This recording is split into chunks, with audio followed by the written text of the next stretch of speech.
નમસ્કાર મિત્રો, સ્વાગત છે આપનું આજના તાજા નવા હવામાન સમાચારની અંદર। મિત્રો વાત કરવાની છે આજના સમાચારની અંદર તો ગુજરાતનું હવામાન આવનારા દિવસોની અંદર કેવું જોવા મળી રહ્યું છે તેના વિશે વાત કરવાની છે। તેની સાથે મિત્રો આપણે જણાવી દઈએ કે ઉત્તરાયણ જતી રહી છે, ત્યારે હવે ઉત્તરાયણ બાદ ગુજરાતના વાતાવરણમાં કેવો પલટો જોવા મળશે તેના વિશે વાત કરીશું। સાથે જ અહીંયા મિત્રો તમે જોઈ શકો તો બંગાળની ખાડીની સાથે સાથે અરબ સાગરના વિસ્તારોની અંદર એક પછી એક નવી વરસાદ સિસ્ટમો બની રહી છે, તો તેનો ખતરો ગુજરાત સહિત અન્ય રાજ્યોની અંદર પણ દેખાવાનો છે। આપ મિત્રો જોઈ શકો કે અરબ સાગરના વિસ્તારો છે, અરબ સાગરના દરિયાની અંદર ખૂબ જ ખતરનાક લો પ્રેશરો વાળી સિસ્ટમો અત્યારે હાલ બની રહી છે, જેને લઈને અરબ સાગર પૂરેપૂરી રીતે મિત્રો ઘેરાઈ ચૂક્યું છે, તેના વિશે વાત કરવાની છે। તો બીજી બાજુ બંગાળની ખાડી પણ મિત્રો તમે જોઈ શકો કે પ્રોપર વરસાદની અને ખુંખાર વરસાદની સિસ્ટમો બનાવી રહી છે, તો તેના વિશે મોસમી વરસાદ અથવા ઝાપટાઓ આપણને જોવા મળવાના છે। તો તેના વિશે મિત્રો આપણે સમજવાનું છે કે કયા કયા ગામની અંદર આ ઝાપટા જોવા મળી શકે, કયા કયા જિલ્લાઓની અંદર વરસાદની એન્ટ્રી થઈ શકે, કારણ કે મિત્રો તેનું મુખ્ય કારણ છે અત્યારે આ અરબ સાગરના જે આ દ્રશ્યો બની રહ્યા છે, તો અરબ સાગર આ રીતના મિત્રો કોઈ દિવસ એક્ટિવેટ થતું નથી।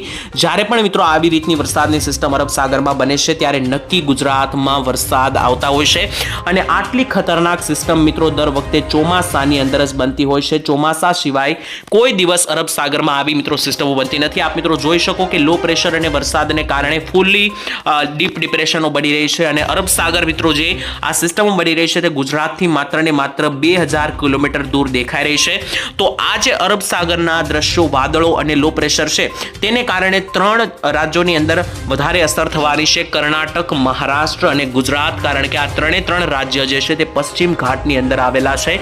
તેની સાથે જે બંગાળની અંદર આ લો પ્રેશર વરસાદીય સિસ્ટમ છે તેને કારણે ગુજરાતમાં વધારે અસર જોવા નહીં મળે, પરંતુ મિત્રો જે આ બંગાળની ખાડીની અસરો જે છે તે ત્યાં નજીકના રાજ્યોની અંદર થશે, જેમ કે પશ્ચિમ બંગાળ, તમિલનાડુ, હૈદરાબાદ, પરંતુ તેના વિશે આપણે વાત નથી કરવાની। આપણે જે અરબ સાગરનું મેઇન લો પ્રેશર છે અને સાથે સાથે મિત્રો ઉત્તરીય ભારત તરફથી મિત્રો તમે જોઈ શકો કે આ ઉત્તરીય ભારતના વિસ્તારો છે ત્યાંથી પણ મિત્રો એક ખતરનાક વરસાદની સિસ્ટમ ગુજરાત તરફ આવી રહી છે। અહીંયા આપણું ગુજરાત છે, અને ગુજરાતથી આ સિસ્ટમ મિત્રો કેટલી દૂર છે તો જોઈ લઈએ તો અહીંયા આપણું આ ગુજરાત છે, અને આ વરસાદની જે આ મોટી સિસ્ટમ ઉત્તર ભારતથી આવે છે તે માત્ર ને માત્ર જે છે તે 300 થી 400 કિલોમીટર દૂર અત્યારે દેખાઈ રહી છે।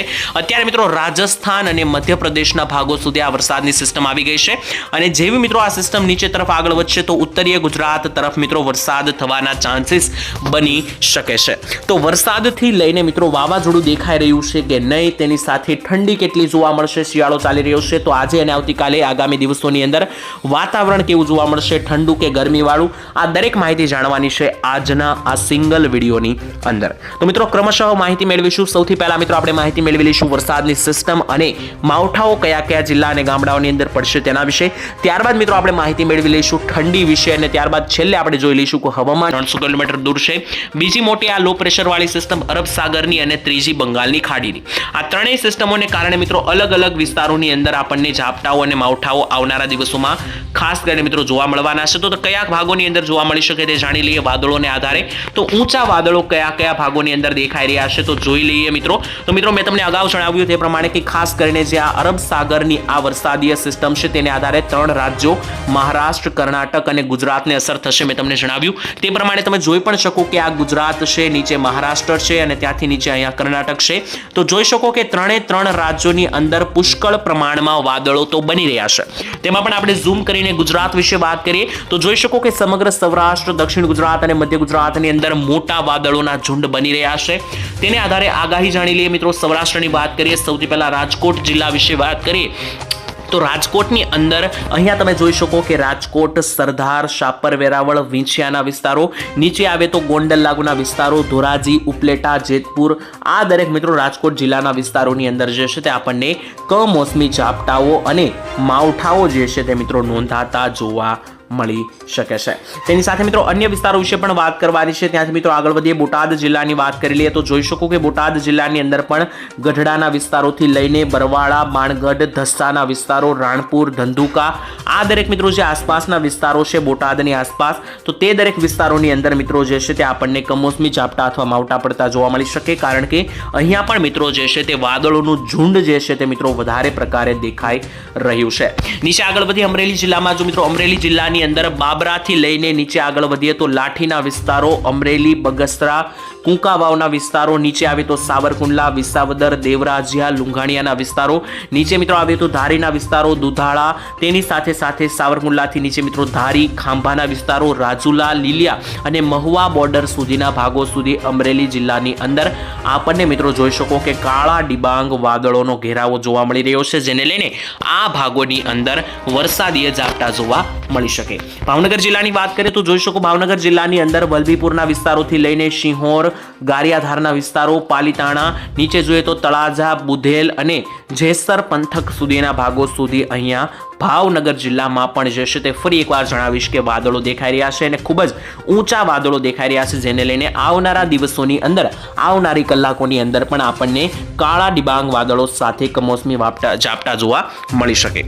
ત્યાંથી આગળ વધીએ અને મિત્રો ખાસ કરીને માહિતી મેળવી લઈએ જુનાગઢ જિલ્લા અને ગીર સોમનાથ જિલ્લા વિશે. તો ગીર સોમનાથની અંદર મહુવા બોર્ડરથી લઈને આગળ ઉના, વેરાવળ, માંગરોળ, તેની સાથે તુલસીશ્યામ, સાસણગીર, જુનાગઢ, મેંદરડા, જુનેજ, બિલખા, મુલિયાસાના વિસ્તારોથી લઈને માણાવદર અને આસપાસના મિત્રો જે ગીરના જંગલો છે, તો આ દરેકે દરેક ભાગોની અંદર ગીર સોમનાથ જિલ્લો અને સાસણગીર જુનાગઢ જિલ્લાની અંદર ખાસ કરીને વધારે અસરો જોવા મળી રહી છે વાદળોની. અને આ ભાગોની અંદર વાદળ પણ મિત્રો તમે જોઈ શકો ખૂબ જ ગાઢ દેખાઈ રહ્યા છે. ત્યાંથી નીચે આગળ વાત કરીએ, દરિયાકાંઠે આગળ વધીએ તો પોરબંદર જિલ્લાની અંદર વાત કરીએ તો કદાચ કેશોદ, શિશલી, ભાણવડ, પોરબંદર, દ્વારકા, ખંભાળિયા, સલાયા વિસ્તારો.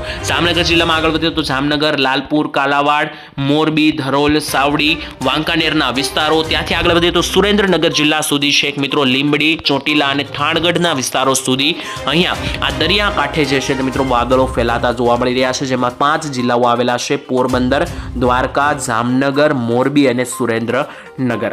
તો મિત્રો આ રીતના સૌરાષ્ટ્ર વિશે આપણે માહિતી આપી દીધી કે સૌરાષ્ટ્રના કયા કયા ભાગોની અંદર આપણને વાદળોને ઝાપટા દેખાઈ રહ્યા છે. ત્યાંથી આગળ વધી અને હવે મધ્ય ગુજરાતની માહિતી મેળવી લઈએ કે અહીંયા મધ્ય ગુજરાતની અંદર કયા કયા ભાગોની અંદર ખાસ કરીને આપણને ઝાપટા અથવા માવઠા પડતા જોવા મળી શકે છે.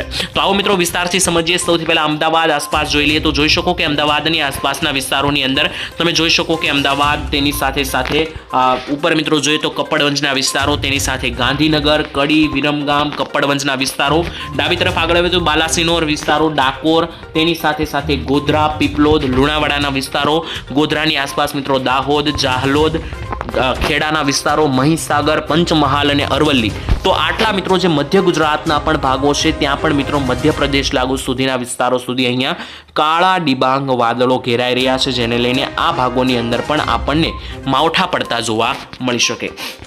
દક્ષિણ ગુજરાતની અંદર માહિતી મેળવી લઈએ તો દક્ષિણ ગુજરાતના ભાગો સુધી પણ તમે જોઈ શકો કે વડોદરાથી લઈને ભરૂચના વિસ્તારો, રાજપીપળાના વિસ્તારોથી લઈને અંકલેશ્વર, નીચે આવીએ તો સુરત અને વ્યારા સુધીના ભાગો સુધી આપણને ઝાપટા નોંધાતા જોવા મળી રહ્યા છે. ઉત્તર ગુજરાતની માહિતી મેળવી લઈએ તો ઉત્તર ગુજરાતની અંદર મિત્રો જે મેં તમને પહેલા જણાવી હતી કે એક સિસ્ટમ ઉત્તરીય ભારત તરફથી આવી રહી છે, મેં ફરી એકવાર તમને દેખાડી દઉં તો મિત્રો જે એક મોટી સિસ્ટમ ઉત્તરીય ભારત તરફથી અત્યારે આગળ વધી રહી છે, પ્રમાણ કરી રહી છે.